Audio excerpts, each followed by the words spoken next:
Alors, correction du numéro 5, A et B de la page 123.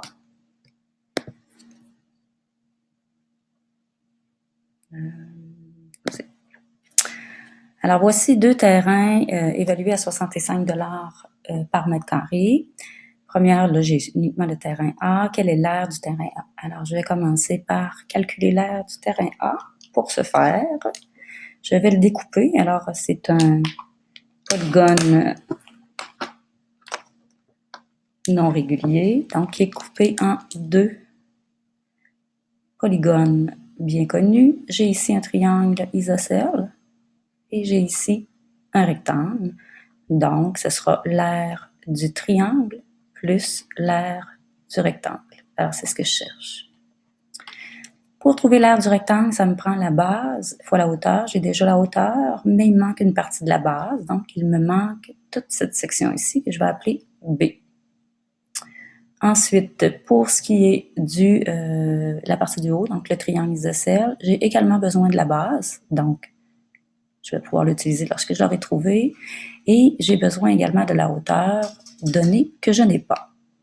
Étant donné que c'est un triangle qui est isocèle, la hauteur relative à l'angle entre les deux côtés congrus coupe en plein milieu le côté opposé, formant ainsi deux triangles comme ceci. Alors, j'ai un triangle rectangle, je connais son hypoténuse et je ne connais ni la hauteur ni la base. Alors, ce que j'ai par contre, j'ai l'angle qui est ici, 88, et puisque c'est un triangle isocèle, la hauteur va couper ce 88 en deux angles identiques, c'est-à-dire 44 degrés. Alors là, j'aurai pas le choix, je vais devoir revenir sur mes notions sinus, cosinus et tangente. Je me retrouve avec, voici, un triangle rectangle avec un angle de 44 degrés et forcément, 180 moins 90 moins 44, j'ai un angle de 46 degrés ici. Je connais l'hypoténuse, 9,07. Or, si je veux connaître la base, j'ai besoin de la mesure qui est ici.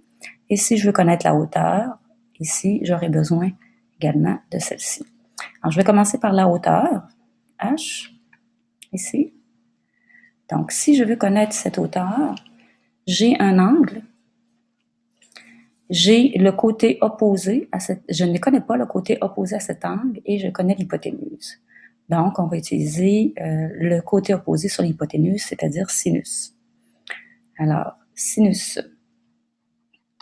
de 46 degrés est égal au côté opposé, qui est la hauteur que je cherche, sur l'hypoténuse, c'est-à-dire 9,07. Si j'isole H, je trouverai donc que H est égal à 9,07 multiplié par sinus 46 degrés, qui me donnera une valeur de 6,52. Ici, ce sont des mètres. Pour ce qui est de la base ici, alors, comme j'ai toujours l'angle et l'hypoténuse, alors ce côté, que je vais appeler C, tiens, ce côté est adjacent à l'angle, donc on parle du cosinus. Alors, cosinus de 46 degrés est égal au côté adjacent, que j'ai appelé C, sur l'hypoténuse qui est 9,07.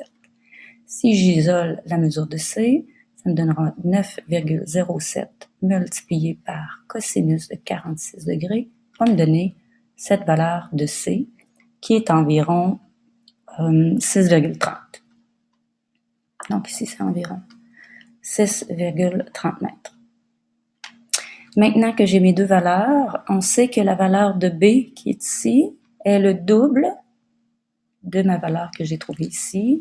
Alors, B aura donc 2 fois 6,30, c'est-à-dire environ 12,6 mètres.